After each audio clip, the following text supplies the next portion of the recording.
नमस्कार, आप देख रहे हैं AMG न्यूज। आपके साथ मैं नीला। शहर और आसपास की खबरों को लेकर आज हम फिर हाजिर हैं। Jamshedpur local trailer owner union ने एक बार फिर ट्रेलरों के भाड़े में बढ़ोतरी करने की मांग को लेकर आंदोलन करने की घोषणा कर दी है। शनिवार को टाटा कंपनी में होने वाले टेंडर में अगर किसी वेंडर ने कम रेट पर टेंडर उठाया तो उनके द्वारा कंपनी का पार्किंग गेट जाम कर आंदोलन किया जाएगा। एक वार्ता के दौरान यूनियन ने इसकी जानकारी दी। उन्होंने कहा, आज की तारीख में डीजल के दाम 100 रुपए हो गए हैं। साथ ही नए वाहनों में दामों में भी बेतहाशा वृद्धि हो रही है। ऐसे में लोकल ट्रेलर के मालिकों को आज भी वर्षों पुराना रेट दिया जा रहा है। यूनियन के अध्यक्ष जय किशोर सिंह ने कहा कि कंपनी के कुछ वेंडर ऐसे हैं जो इस राज्य के भी नहीं हैं और बाहर से यहां आकर वे कम रेट में कंपनी से टेंडर उठा रहे हैं, जबकि उक्त रेट में उनका खुद का नुकसान है। इन्होंने कहा कि ये वैसे वेंडर हैं जो अपने काले धन को इस आड़ में सफेद करने में जुटे हुए हैं। ऐसे में यहाँ के लोकल ट्रेलर मालिक अब इसे बर्दाश्त नहीं करेगी। इन्होंने कंपनी प्रबंधन को अपना मांग पत्र भी सौंप दिया है और कहा है कि वाजिब रेट से अगर किसी वेंडर ने कम रेट में टेंडर उठाया तो इनके द्वारा एक बार फिर जोरदार आंदोलन किया जाएगा और इसकी पूरी जवाबदेही कंपनी के वेंडरों एवं कंपनी प्रबंधन की होगी। सेफ्टी में हम लोग जीरो कर दिए हैं। आज हम लोग अपना रेट डिसाइड करके यहाँ पर हम लोग टाटा स्टील के वेंडरों को भेजे हैं। जो भी यहाँ रेट तय होगा या हम लोग यूनियन तय करके देगा कि क्या क्या रेट यहाँ होना चाहिए लोकल का, उसका हम लोग तय करके वेंडर को कल भेज दिए हैं। और टाटा स्टील में जो भी काम वेंडर लेगा उसको हम लोग का रेट मानना होगा। दूसरी बात, पहली बात ये हो गया। दूसरी बात ये हो गया कि आज जो गाड़ी का कीमत हो गया 90,000, हम लोग किस्ती भर रहे हैं गाड़ी का, नए गाड़ी का कीमत 90,000 हो गया है। टाटा स्टील इस संज्ञान में ले कि वो कैसे 90,000 रुपये भर रहे हैं। गाड़ी का कमाई हो रहा 50,000 रुपया और 90,000 रुपया खाली किस्ती है, ड्राइवर पेमेंट अलग है। ये सब ब्लैक मनी को वाइट कर रहे हैं टाटा स्टील में काम करके वेंडर। कुछ वेंडर ऐसे हैं कि जो ब्लैक मनी को वाइट कर रहे हैं काम कम रेट में लेकर। ये सोचिए, इसका संज्ञान टाटा स्टील लेना चाहिए। टाटा स्टील में डिपार्टमेंट ऐसा है वो संज्ञान ले सकता है इस पर। वो लेके हम लोग अपना रेट डिसाइड किए हैं और मिनिमम कम से कम रेट दिए हैं। इस रेट से कम में यदि काम लेगा तो हम लोग काम करने नहीं देंगे। प्रशासन को इससे अवगत कराएंगे। इसमें हम लोग टाटा स्टील को भी भेज रहे हैं, वेंडर को भेज दिए हैं। अब टाटा स्टील को भेजेंगे, इससे कम में काम लेगा तो हम लोग बाकायदे ताला मारने का, जो टाटा स्टील का देखिए इतना बड़ा इंटरनेशनल कंपनी है, इसका छवि खराब करना अच्छी बात नहीं। टाटा स्टील कहीं नहीं बोलती है कि रेट कम करके दे। एक कुछ ब्लैक मनी को वाइट करने के लिए काम ले रहे हैं, वो लोग ऐसा कम रेट का काम दे रहे हैं कि हम लोग कम रेट में काम ले, हम लोग ब्लैक को वाइट कर ले। इसी चलते रेट बढ़ नहीं रहा। हम लोग डिसीजन लिए हैं कि हम लोग इसको नहीं होगा, किसी गाड़ी चलने नहीं देंगे। बाकायदे अगले बार हम लोग तो सोचे थे कि अगले बार मट्टी तेल डाले थे नहीं चल पाए, लेकिन इस बार अलग तरह का हम लोग करेंगे जिसमें हम लोग या खुलासा करेंगे हम लोग वहां पर जाने के बाद। जमशेदपुर के शहरी क्षेत्र का हाल भी इन दिनों बदहाल है। टाटा कमांड एरिया के बर्मा माइंस ट्यूब गेट के पास जल जमाव से सड़क पर बड़े बड़े गड्ढे उभर आए हैं, जिससे सड़क पर चलना दुश्वार हो गया है। आए दिन राहगीर इस सड़क पर दुर्घटना के शिकार हो रहे हैं। बावजूद इसके टाटा कंपनी या जिला प्रशासन का इस ओर ध्यान नहीं जाता, जो चिंता का विषय है। इसको लेकर स्थानीय लोगों में नाराजगी व्याप्त है। लोगों ने टाटा स्टील एवं जिला प्रशासन से अविलंब जल जमाव की समस्या से निजात दिलाने की मांग की है। साथ ही समस्या का समाधान नहीं होने पर आंदोलन की चेतावनी दी है। बताया जा रहा है कि सड़क पर बने गड्ढे दिनों दिन साबित होती जा रही है, जिससे बड़ी घटना से इनकार नहीं किया जा सकता। वैसे देखना ये दिलचस्प होगा कि जिला प्रशासन या टाटा समूह इस पर क्या पहल करती है। वैसे टाटा कमांड एरिया में सड़कों के ऐसे हालात क्यों हैं, ये भी सोचने वाली बात है। ये टूल कंपनी गोलचक्कर है और यहाँ पे काफी रोड पे मेन रोड है और ये काफी गड्ढा हो चुका है। इससे आने जाने का बहुत ज्यादा समस्या हो गया है। इस कारण हमेशा यहाँ पे एक्सीडेंट और रोड जाम का कारण बना हुआ है। पानी का निकासी इसलिए नहीं हो रहा है क्योंकि उधर साइड गड्ढा है और गड्ढा और नाला का कोई व्यवस्था नहीं है, पानी निकल नहीं पा रहा है और पानी नहीं निकलने के कारण रोड पे गड्ढा हो जा रहा है। हमेशा आए दिन इस रोड पे घटना होती रहती है। सावन माह के 7वें सोमवारी यानी आगामी 21 अगस्त 2023 को मानगो गांधी मैदान में आयोजित होने वाले विराट भजन सम्मेलन का आयोजन किया जा रहा है, जहां सुप्रसिद्ध भजन गायिका शहनाज अख्तर शिरकत करेंगी। इसकी जानकारी जय महाकाल सेवा संघ ने एक वार्ता के दौरान दी।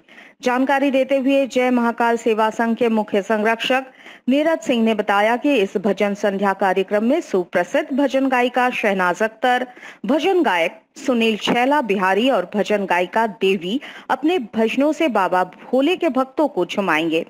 कार्यक्रम स्थल की व्यवस्था के बारे में जानकारी देते हुए नीरज सिंह ने कहा कि संघ की ओर से 400 फुट लंबा जल रोधक पंडाल बनाया गया है, जिसमें लगभग 5000 लोगों के बैठने की व्यवस्था की गई है।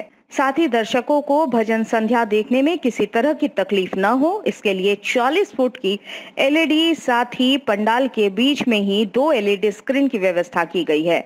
वहीं 30 फुट की आदि योगी की प्रतिमा और बर्फ से बने बाबा बर्फा पूरे पंडाल और बाहरी हिस्से में सुरक्षा को देखते हुए सीसीटीवी कैमरे भी लगवाए जा रहे हैं। वहीं 20 अगस्त को मानगो बड़ा हनुमान मंदिर में रुद्राभिषेक और प्रसाद का वितरण भी किया जाना है। इस बार भी जय महाकाल सेवा संघ के द्वारा मानगो के गांधी मैदान में एक भव्य भजन संध्या का आयोजन किया गया, जिसमें कि पहली बार जमशेदपुर में एक साथ तीन जो देश के बड़े कलाकार हैं, 3 कलाकारों के द्वारा भजन प्रस्तुति का आगाज होगा। और उससे एक और इसमें इस प्रोग्राम में एक बहुत मुख्य आकर्षण का केंद्र, जो कि 28 फीट के आदि योगी जी का जो आकृति बनाया जा रहा है, वो उसकी भव्यता देखने लायक होगी। और इस भजन संध्या में लगभग जो बैठने की व्यवस्था हम लोगों ने की है, 5000 लोगों की बैठने की व्यवस्था की है। बहुत भव्य तरीके से इस भजन संध्या का आयोजन कर रहे हैं और इसकी प्रचार प्रसार भी बहुत जोर शोर से हो रही है। लोगों से मेरा आग्रह है, अपील है कि इस भजन संध्या में लोग आए और इस भव्य भजन संध्या का आनंद उठाएं। कौन कौन कलाकार आ रहे हैं मुख्य रूप से? इसमें मुख्य रूप से जो कलाकार हैं वो शहनाज अख्तर हैं और छैला बिहारी और देवी जी हैं। टेल्को स्थित महानंद बस्ती में श्री श्री बाबा महेंद्रनाथ शिव मंदिर के स्थापना दिवस को लेकर शुक्रवार को मंदिर परिसर से कलश यात्रा निकाली गई, जिसमें सैकड़ों महिलाएं शामिल हुई। महिलाएं 2 मुहानी घाट से पवित्र जल लेकर मंदिर पहुंची और जलाभिषेक कर पूजा अर्चना शुरू किया। बताया गया कि आज से शुरू हुआ अनुष्ठान 23 अगस्त तक चलेगा। इस दौरान जलाभिषेक, फलादिवास, अन्नदिवास के साथ अखंड हरि नाम संकीर्तन और 23 अगस्त को जागरण के साथ कार्यक्रम का समापन होगा। महानंद बस्ती से बाबा महेंद्रनाथ मंदिर 2007 का स्थापित इस मंदिर हम लोग का पुराना होने के कारण सभी समाज से हम लोग मदद लेकर उस मंदिर को नया से शिलान्यास करके बनाए। इसमें मेरे बस्ती वासी तमाम जमशेदपुर का सभी लोग का सहयोग से उस मंदिर को बनाया गया। उसी का मंदिर का प्राण प्रतिष्ठा करने में हम लोग सभी मिल के समाज से हम लोग कलश यात्रा निकाले हैं। जिनको महानंद बस्ती से महानी जल भर के लेके आए।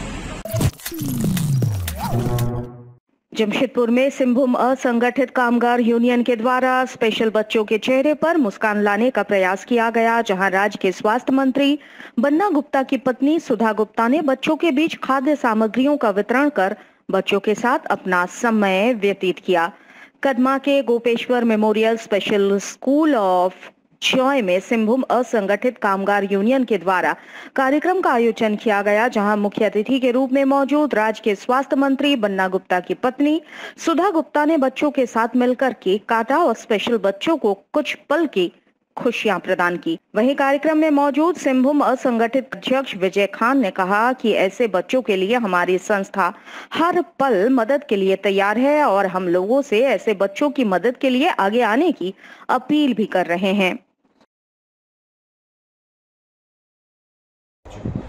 सिंहभूम असंगठित कामगार यूनियन के बैनर तले ये कार्यक्रम आज संपन्न हुआ है।